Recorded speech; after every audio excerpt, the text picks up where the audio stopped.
Executive Order number 1 came into force, establishing a different arrangement in government.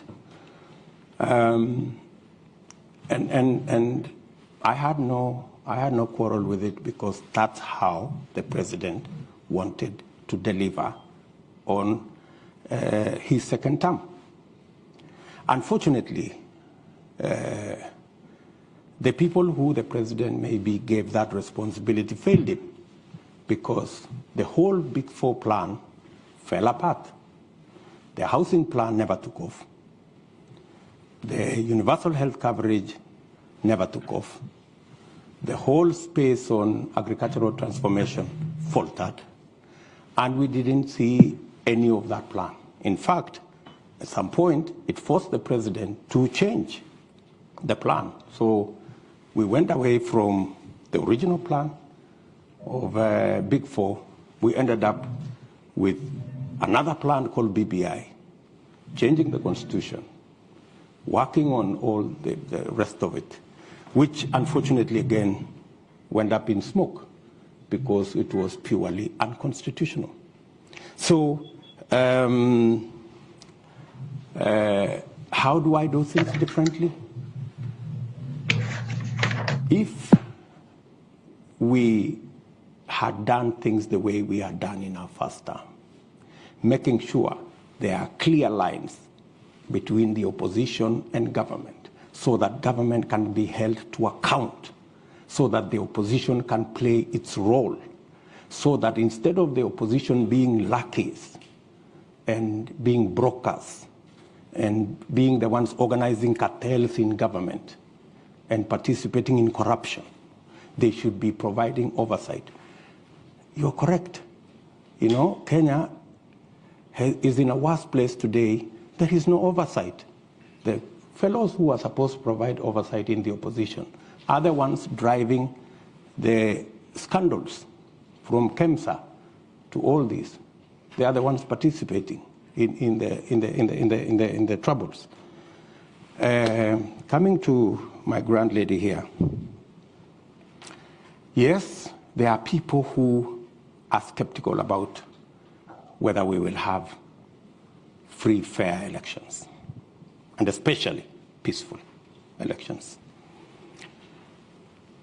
The point of elections being violent for the last 3 elections has largely been the refusal by participants of the election to accept the outcome of the election.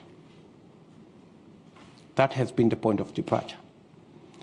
I can say with a lot of confidence that the last 2 elections did not have tribal anglings. We largely ran 2 formations, one in NASA, one in Jubilee, that largely represented the face of Kenya on both sides. The only challenge that came is when our competitors refused to accept the outcome of the election, organized demonstrations, swore themselves in, did all manner of things, and drove the country into violence.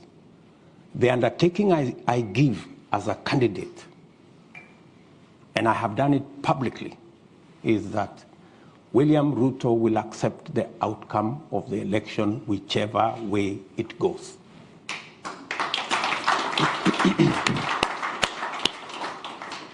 And I want all the other candidates to make the same commitment.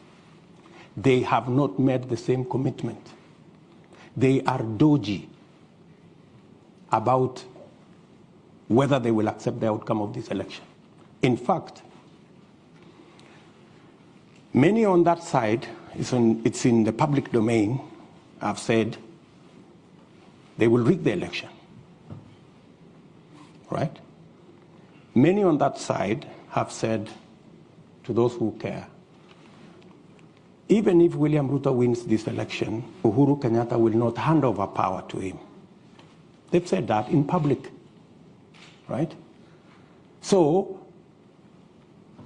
what we need is those of us as Kenyan leaders, the Kenyan public, and our friends in the international community to speak to all the candidates so that they can commit in public unequivocally that they will accept the outcome of this election.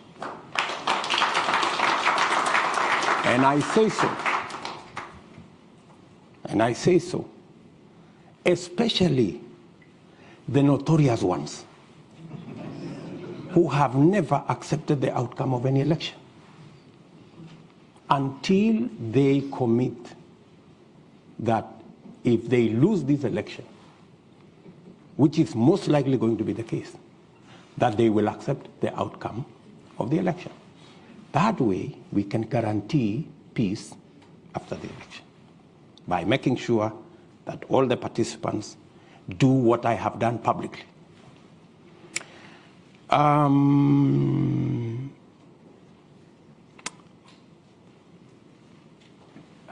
gentleman has talked about the whole security situation. Part of my engagement let